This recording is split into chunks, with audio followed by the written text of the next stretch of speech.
வணக்கம். உடம்புடைமை பா கூட்டல் இனம் பாவினம். பா என்பது நிலைமொழி, இனம் என்பது வருமொழி. நிலைமொழியும் வருமொழியும் சேர்ந்தால் பாவினம் என்று மாறுகிறது. பா ஆ வருதா? ஆ என்பது இந்த மூன்று உயிரெழுத்தை தவிர வரும் ஒரு உயிரெழுத்து. இனம் வருமொழியின் முதல் ஈ வருதா? 12 உயிரெழுத்துக்கள் ஒன்று ஈ. அப்ப இந்த பா ஆ என்பது இந்த மூன்று உயிரெழுத்தை தவிர ஒரு உயிரெழுத்து. ஈ என்பது 12 உயிரெழுத்துகள் ஒரு உயிரெழுத்து ஈ.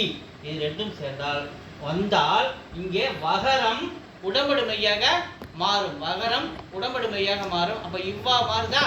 அப்ப இவ்வா மத சேர்த்து எழுதுற பா கூட்டல் இவ்வு கூட்டல் இனம். இவ்வையும் ஈயும் சேர்ந்த வியா மாறும். பா வி ந இம் பாவினம் என்று சொல்லாக மாறிவிடும்.